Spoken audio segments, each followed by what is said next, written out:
En la Biblia encontramos algunas características. La Biblia nos habla de un gran hombre de Dios. Este hombre se llamaba Elías, él era un profeta. Elías se distingue entre los profetas porque cuando Elías profetizaba, él tenía algo muy particular, muy único de él. Elías profetizaba y actuaba. O sea, Elías hablaba y hacía. Y esto es muy importante porque muchos de los otros profetas profetizaban y escribían. Pero Elías no tiene un solo libro escrito. Elías era un hombre de manos a la obra. Y esto es muy importante porque vea lo que la Biblia nos dice en Santiago capítulo 5 de él. La Biblia nos da algunas descripciones de este señor Elías. Vamos a hablar de él un poco el día de hoy. Dice, Elías era un hombre sujeto a pasiones semejantes a las de nosotros. Y él un día oró fervientemente para que no lloviese, y no llovió sobre la tierra por 3 años y 6 meses. Y luego oró otra vez, y el cielo dio lluvia, y la tierra produjo su fruto. Veamos que lo que la Biblia nos describe es un hombre común y corriente, como usted y como yo. Y dice que este hombre, siendo común y corriente, nos da a entender y nos dice que tenía cosas, al igual que usted y como yo, y los llama aquí la Biblia pasiones, dando a entender que son sentimientos, deseos, como cualquier otra persona tenía. Mejor dicho, eso no era un obstáculo. El ser humano para Elías no era un obstáculo para ser un humano, para ser una persona como él era, y Dios quería usar a una persona tal y como él era. Sigue diciendo también la Escritura que aunque él era una persona común y corriente, él tenía algo importante. Él sabía hablar con Dios. Era un hombre de oración y tenía probablemente las rodillas marcadas. A algunas personas en tiempos anteriores, cuando yo usaba pantalones short pants y me veían mis rodillas, yo tengo las rodillas así bien marcadotas. Dice que tengo rodillas como de camello. ¿Saben cuáles son las rodillas de camello? Son las rodillas de los hombres que oran mucho. Entonces mi prima, la esposa del pastor, me veía y me dice, pastor, ¿usted tiene rodillas de camello? Dice, ¿es de tanto orar? Le digo, no, es que trabajo sobre las rodillas, porque siempre andaba plantando plantas y haciendo eso. Este hombre sí tenía rodillas gruesas, eran rodillas buenas, eran rodillas hechas para la oración. Y debido a eso, este hombre también veía resultados. Cuando él oraba, cosas sucedían. Y dice que después de orar, pasan 3 años y medio, la oración se le contesta 3 años y medio de que no hay lluvia. Y luego, en un momento a otro, vuelve a orar y vuelve a llover. ¿No les parece sorprendente que haya un hombre que tenga semejante comunicación con Dios, que pueda lograr esas cosas? Pero qué responsabilidad también poder orar así y ver semejantes resultados. Este hombre era un gigante espiritual.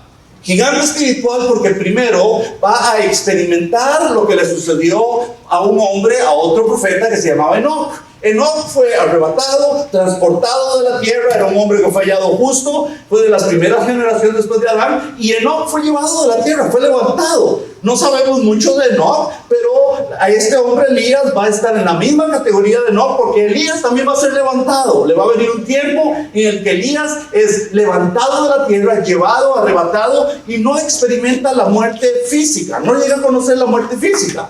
También a este hombre le sucede algo muy interesante, porque posteriormente, en los tiempos de Jesucristo, en la montaña que se llama de la Transfiguración, aparece también el profeta Elías. Ya una vez que ya había ido al cielo, se le permite regresar con Moisés, y Moisés y Elías aparecen con Jesús en el monte de la Transfiguración, donde Jesucristo se transfigura y llega él a conocer cara a cara a Jesucristo, y llega él a ver la tierra prometida, y llega él a estar ahí en el monte de la Transfiguración. Y aún así, como que si esto no fuera poco, hay una gran posibilidad de que al final de los tiempos, de acuerdo al libro de Dios en las Escrituras, en el Apocalipsis, dice que van a haber 2 testigos predicando en la ciudad de Jerusalén, y muy probablemente uno de esos 2 testigos va a ser este señor Elías, predicando el Evangelio de Jesucristo. Es que este señor es un gigante espiritual.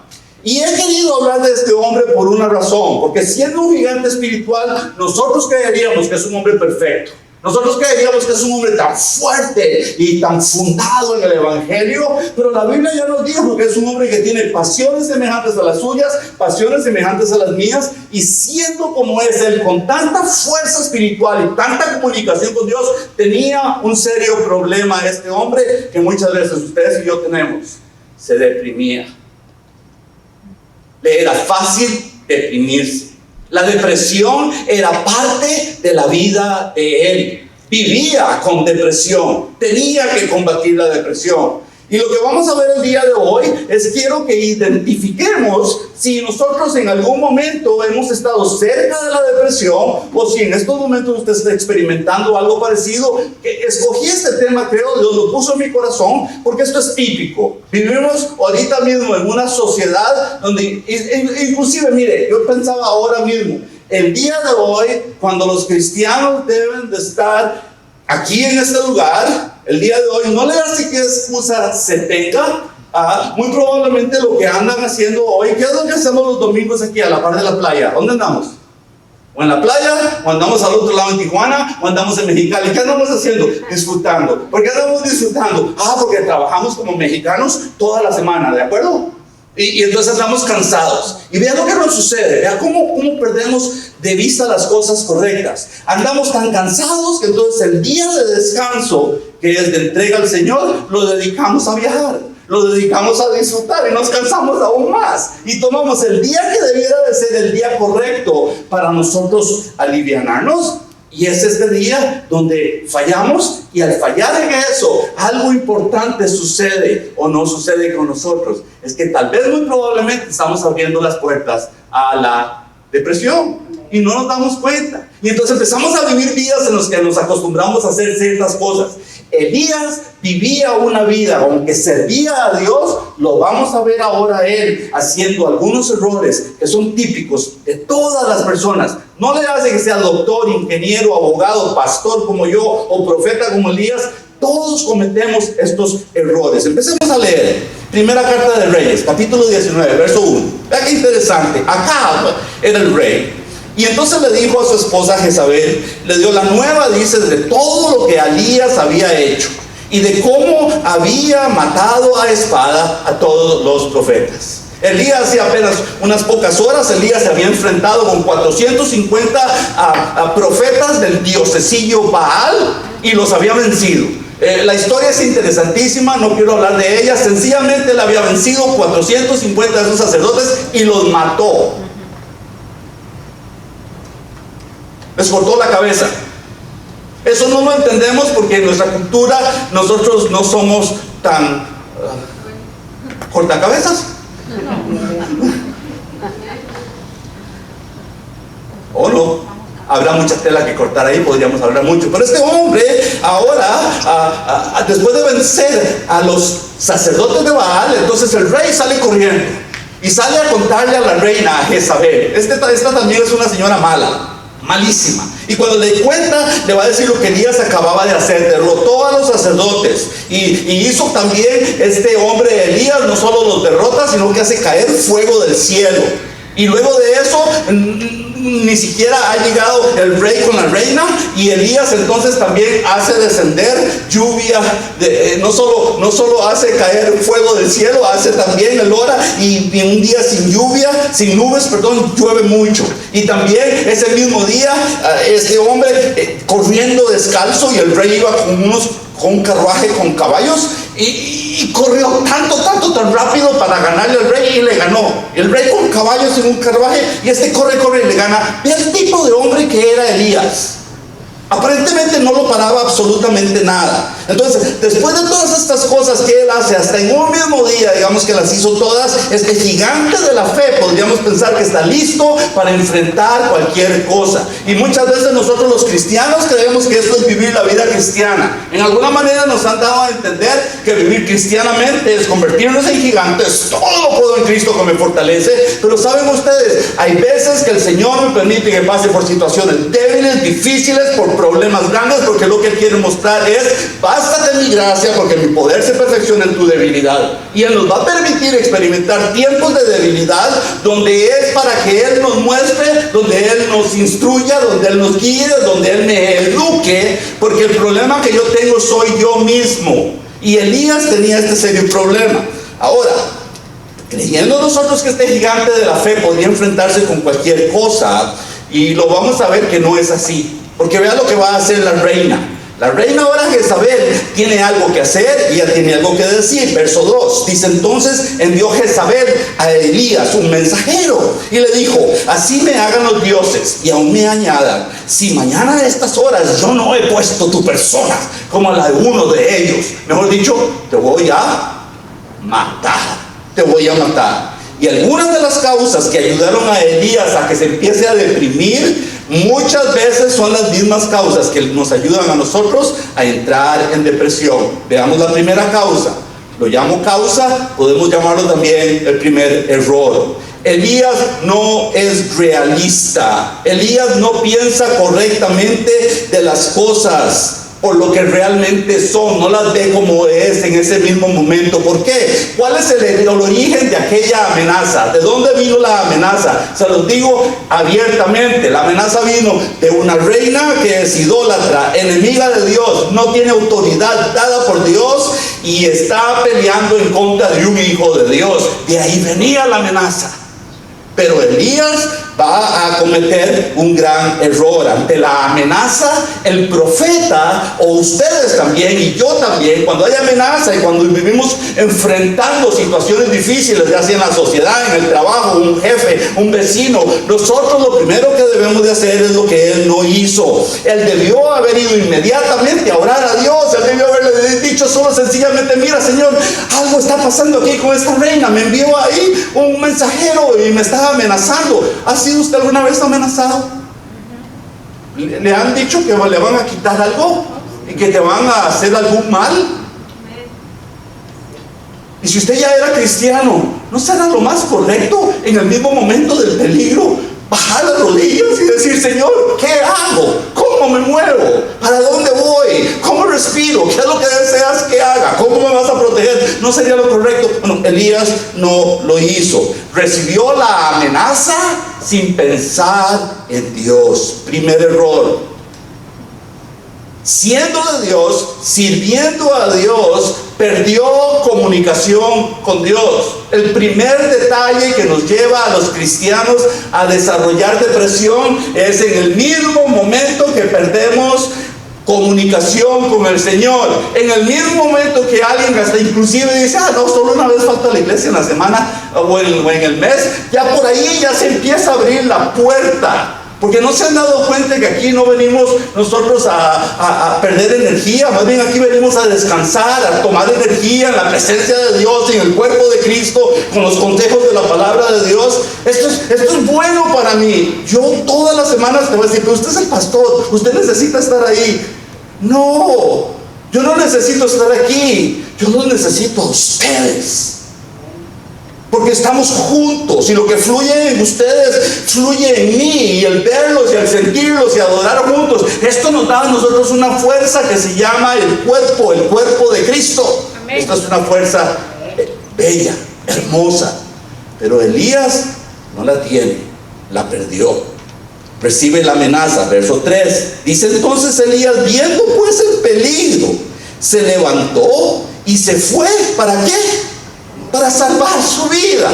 Y vino entonces a Beerseba, que está en Judá, y dejó allí a su criado. Mejor dicho, él entiende la amenaza, claro que es real, pero solo se le habían dicho palabras. Hasta el momento eran solo palabras, y de una reina ya se les dije cómo es que ella era. Y la reacción de él es ahora salir corriendo inmediatamente. Y cuando sale corriendo comete el segundo error. El segundo error, la segunda causa de su depresión va a ser la siguiente: él se deshace de su grupo de apoyo.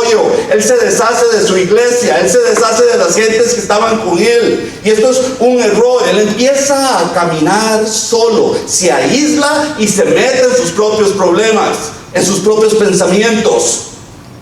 Y esto es muy común entre nosotros. Así nos sucede esto muy a menudo. Dejó dejó al criado en otro lugar. Y lo que sucede es que no estamos acostumbrados a compartir nuestras dificultades con otros, ¿de acuerdo? Y muchas veces preferimos aislarnos. A ver, ¿cuántos voluntarios tengo entre nosotros? ¿Cuántos de ustedes me dicen, yo soy voluntario, yo me he aislado en momentos de problemas, no he querido que nadie sepa? Yo generalmente, les voy a ser franco, hay cosas que mi esposa no debe de saber. Pero la mayoría de cosas yo trato de compartirlas con ella. Algunas veces me pongo a pensar si debo de compartirlas, pero ¿cómo no? Ella es la que me cuida a mí, yo soy la que tengo cuidado de ustedes, el Señor me cuida a mí también, pero hay cosas en las que quiero tener cuidado, pero hay otras cosas en las que yo no se los pongo a los hombros a ustedes. Hay cosas que yo no le digo a don Félix, pero ¿por qué no? ¿Debiera? ¿No creen ustedes que Félix, que me ayuda tanto, estará bien que le comparta a Félix algunas cosas? A ver, ayúdenme. No. ¿O estará bien? ¿Será mejor que camine yo solo? Sí, no se crea. Ok, ¿cuántos de ustedes quieren colgar? Colgamos a la Corina. Colgamos a la Corina. Ándale, vamos, colguemos a la Corina, pues. Aquí estoy. Este hombre se queda solo. Y la mera verdad es que no estamos acostumbrados a compartir dificultades. Casi siempre que alguien está aislado, quiera que sepan, ustedes pueden verse cada uno a sí mismo, cuando nos aislamos es porque estamos en medio de una situación difícil y no queremos molestar a otros. Y hay veces que algunos de ustedes han estado en situaciones difíciles y ni siquiera yo me he dado cuenta, no me lo quieren decir, pero yo lo sé. Yo lo sé. ¿Sabe por qué lo sé? Porque lo primero que hacemos es que nos escondemos y nos aislamos. Y el pastor sabe esto, ya los conozco. Y se dice en mi país, te conozco, mosco. Elías entra en un tremendo problema, porque cuando nosotros somos parte de la iglesia, somos parte de un cuerpo, somos llevados, somos enseñados, o debiéramos de aprender de que llevamos las cargas los unos con los otros. Y de ahí la insistencia que tengo constantemente con todos ustedes de que participen en los grupos de apoyo, en los grupos de desarrollo, de que estudiemos las escrituras juntos, de que estemos juntos, de que nos conozcamos mejor, de que nos visitemos. Esto es tan importante para no cometer el mismo error que él comete. Él deja al criado, y dejar al criado para nosotros es, dejó solo al empleado. No. El criado en aquellos tiempos era alguien muy cercano, era el que le servía, era el que lo oía, era el que lo apapachaba, era el que, inclusive si había frío y no tenían con qué cobijarse, adivine qué iba a hacer ese criado. No es un asunto de homosexualidad ni nada, no. Así era la relación entre ellos, que si era tan frío y el frío amenazaba hasta matar, ese criado iba a abrazar a su amo para darle calor. Y eso es lo que la iglesia hace, nos abrazamos, nos apapachamos, nos buscamos, nos damos fuerza y calor. Entonces es un error pucharla, empujarla, no darnos cuenta de la importancia. Y él no se da cuenta de esto. ¿Saben por qué? Porque ya estaba empezando a estar desanimado y quiere estar supuestamente solo. Porque la depresión, ¿sabe? Es tremendo, es horrible. La depresión crece en medio de la soledad. Cuando estamos solos, la depresión empieza a crecer, nos empieza a ganar poquito más y poquito más y poquito más, hasta que entramos en una depresión severa. Verso 4. Entonces él se fue por el desierto un día de camino, y vino, se sentó debajo de un enebro, de un árbol, y deseando morirse, dijo: basta ya, oh Jehová, quítame la vida, pues no soy yo mejor que mis padres. Entonces, vean qué interesante. Acababa de experimentar un gran triunfo, era un gran gigante espiritual, y ya no solo estaba deprimido, pero mentalmente empieza a pensar mal y hace una decisión que lo muestra. ¿Qué es lo que dice? Me quiero morir. Dios mío, se acaba de pasar por semejantes cosas espiritualmente hablando. Y está ahora permitiendo que la oscuridad le gane dentro de su corazón y dentro de su mente. Vean ustedes, por favor, ahí no hay espíritu que reprender. No. Es muy común, es muy dado algunas veces que todo se le atribuye a espíritus inmundos, y es un error. Porque lo que él está empezando a desarrollar ahí es una enfermedad que él mismo está abrazando. Y él, como está deprimido, empieza a abrazar esta enfermedad. Ahora, ¿puede el enemigo hablar a nuestras mentes pensamientos como esos? Sí. Y claro que lo hace, pero este no es el caso de él. No, la Biblia no nos dice de que fue un espíritu mundo, no nos dice de que estaba poseído. Lo único que dice es que esto es lo que él mismo decidió, él mismo cometió estos errores. Así que, ¿puede un cristiano estar deprimido? Claro que sí. ¿Puede un cristiano tener deseos de morir? Claro que sí. Pero hay que prestar atención a eso y hay que hacer algo inmediatamente. En serio, y si usted tiene estos pensamientos, yo quiero hacer algo inmediatamente, el mismo día de hoy. Debe haber alguna razón por la que Dios puso esto en mi corazón y por lo que escribí este mensaje, porque poco hablo de estas cosas. Yo hubiera deseado hablar hoy de otras, pero cuando Dios dice lo que hago, lo hago, lo debo de hacer. Entonces, el día de hoy es importante porque entonces Elías le pide a Dios que le quite la vida, y esto es triste, pero esto es muy verdadero. Tercer error que comete: se empieza a enfocar en sus pensamientos en lugar de la palabra de Dios. Se enfoca en él y no presta atención a la palabra de Dios. Verso 5 dice: se echó debajo del enebro y se queda dormido. Y he aquí, luego un ángel lo toca y también le dice: levántate y come. Cuarta causa, cuarto error: después de tantos meses y de tanta actividad física, mental y espiritual, de tanta actividad, él constantemente, todos los días, servía tanto a Dios que probablemente ya había descuidado su relación con Dios.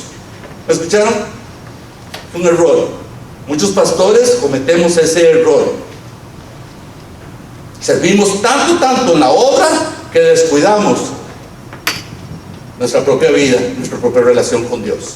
Y este hombre, y de tantos años de hacer y mover y correr, tenía tanta energía, tanta fuerza, tanto poder espiritual y tantas cosas, aún así él está exhausto. Físicamente está agotado, está tan cansado que ¿qué es lo que dice ahí que sucedió? Se queda dormido. Y cuando hay este tipo de agotamiento, y el agotamiento es hasta espiritual, puede ser físico, puede ser mental, puede ser emocional. Cuando existe agotamiento de alguna de esas áreas, debe usted parar por un momento y debe usted hacer algo al respecto. Él debió haber parado y algo le sucede ahí, pero él está a las puertas de un gran, serio problema de depresión aguda. Y es muy interesante porque vean ustedes que esto fue progresivo, esto fue progresando. No fue que de la noche a la mañana él se deprimió, fue una acumulación de situaciones que le empezaron a pasar por varios días le empieza a suceder esto. ¿Cómo lo comparo? Bueno, viéndolo y tratándolo de ver, esto es como una represa de agua que estaba seca y empieza a entrar las cosas y se empieza a acumular el agua y así somos muchas veces nosotros. No nos damos cuenta que el agua se está acumulando, pero estamos atravesando por problemas que nos tienen exhaustos emocionalmente, o han causado problemas mentales, o tenemos problemas de los sentimientos, y empezamos nosotros a acumular toda esta negatividad, y cuando de un momento a otro la represa se llena de esto, ¿qué pasa? O se revienta o se desborda. Yo prefiero que la represa se desborde primero a que se reviente. Cuando la represa se revienta es cuando hay que interceder, o hay que entrar hasta con asuntos médicos y con drogas y cosas así para ayudar a las personas. Este no es el caso de Elías, pero podría tal vez ser el caso de algunos de nosotros en estos momentos que tienen que prestar atención al agotamiento. La depresión no sucede de la noche a la mañana, es una acumulación de cosas.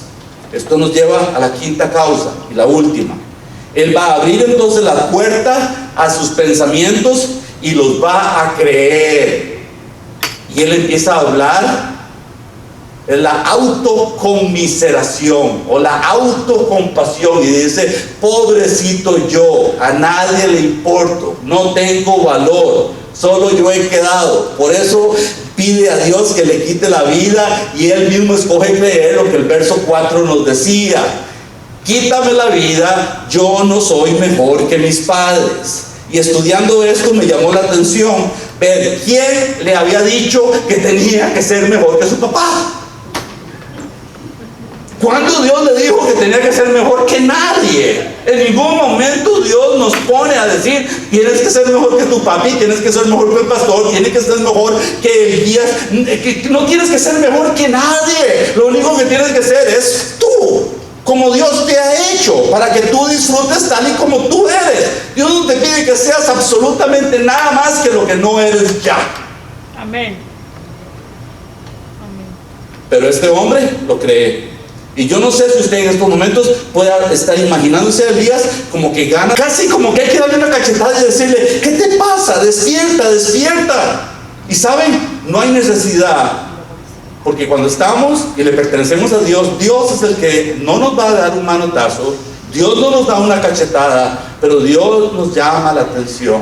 La Biblia nos indica, la Biblia dice lo siguiente: Él al que corrige lo hace porque Él ama. La Biblia nos dice eso. Él disciplina al que ama. La disciplina es una enseñanza. La corrección es solo enderezar algo que no camina correctamente. Y al hacerlo de esa manera, Dios con él va a tratar. Y la respuesta de Dios siempre es hermosa. Dios nunca quiere golpearnos. Y recuerden, Dios nunca quiere imponerse. Cada vez que en la Biblia encontramos algo que parece ser una imposición, es una, recuerden, protección. Protección. No hay imposiciones en la Biblia. Todo lo que se nos dice no es para protegernos. Dios no necesita imponerse a nadie. Él es el soberano del universo. Amén. Con Elías Dios va a tratar. Y en lugar de reprenderlo, en lugar de castigar a Elías por no haberlo tomado en cuenta, porque le pudo haber dicho, ¿y qué te pasa? ¿Y no me conoces? ¿Y por qué no me oraste? ¿Y por qué no leíste tu Biblia? ¿Y por qué pasaste tanto tiempo sin ir a la iglesia? ¿Y por qué? ¿Y por qué? ¿Y por qué? No es que tenemos muchos y por qué es. Bueno, yo he aprendido de esto, de que yo inclusive con ustedes, yo no les digo ¿y por qué? ¿Y por qué? ¿Y por qué? Yo les sigo echando porras a ustedes, les sigo dando ánimo. Y es lo que Dios va a hacer con Elías. En lugar de reprenderlo, le va a ministrar en su necesidad más inmediata. La necesidad más inmediata, verso 6. Elías miró, dice, y he aquí a la cabecera, cuando él despertó, Elías de su sueño, a la cabecera había ¿qué? Una torta cocida. Para nosotros, una torta nos la imaginamos como que si fuera un pedazo de pan, bolillo, ¿no? Sí. Pero eso no es lo que era ahí. Eso más bien era, lo que había ahí era, la torta está hablando como una gordita. Ok, se lo digo de otra manera. Nosotros los mexicanos sabemos lo que la gordita es, pero era así como un pedazo de masa que le había cocinado. Eso es lo que él ve, eso es lo que la torta encuentra. Dice, y había sido cocida sobre las ascuas del fuego, y había una vasija de agua, y entonces él come y él bebe. ¿Y qué hace de nuevo? ¿No les parece familiar esto? ¿Cuántos de ustedes comen y beben y se vuelven a dormir? No. Tú sí, un joven que me dice que sí, bravo. A mí de vez en cuando me pasa. Por eso no me inviten a comer muy a menudo, porque ¿qué si me quedo dormido en su casa? Pero ya me conocen por dentro. Pero él está tan cansado, está tan agotado, y aún así el Señor le da de comer, le da de tomar, y él se vuelve a dormir. Vean qué interesante. Dios le permite que descanse. Dios le permite que tome fuerzas. Y Dios le permite que vuelva a descansar. Y la solución a la depresión muchas veces empieza, tal vez la primera cosa es que empieza con este sencillo consejo: tome usted un día de descanso, si puede tome 2 días de descanso, coma bien, vuelva a dormir y no se sienta culpable por hacerlo. Pero por favor no coma pizza, ni coma nada que no es saludable. Coma bien, en serio, coma bien y descanse, y si quiere volver a dormir, duérmase. Pero de nuevo, hagamos aquí una encuesta: ¿cuántos se sienten culpables cuando ya durmieron más de lo que debían? Sí, de nuevo, solo este joven me dice que sí a todo, y ustedes todos los demás, allá otro joven, allá atrás también. Amén. A ver, hagamos de nuevo el intento. No, mejor no. Mire, no es un secreto Todos nosotros vivimos vidas sumamente ocupadas. No es un secreto. Y no es secreto que poco descansamos. Vivimos las vidas donde no descansamos. Y comemos comida supuestamente, pero no nos alimentamos. Comemos comida solo porque tenemos hambre y hay que llenar la panza. Y por eso pasamos al McDonald's o al Burger King, y eso es lo más sencillo, y con 4 o 5 dólares solucioné mi problema. Y eso no es alimento, no estamos ni comiendo bien, ni estamos descansando bien. Es más, ayer les decía a Berta allá en Guadalajara, no andaba yo en Guadalajara ayer, pero por medio del video, y le decía a Berta ayer, a los de Guadalajara, que cómo es posible que decimos que fuimos a descansar, estamos ahí viendo la tele, estamos viendo el fútbol, y estoy en el día de mi descanso, y estoy, ándale, y métele el gol, me canso más aún viendo el fútbol y supuestamente descansando en el sofá. Y eso es lo que llegamos a hacer el día de descanso a la casa, a cansarnos más. Eso no es descanso. Descansar correctamente es hacer lo que este hombre hizo. Comió, se durmió, volvió a comer, se volvió a dormir. Y no te debes de sentir culpable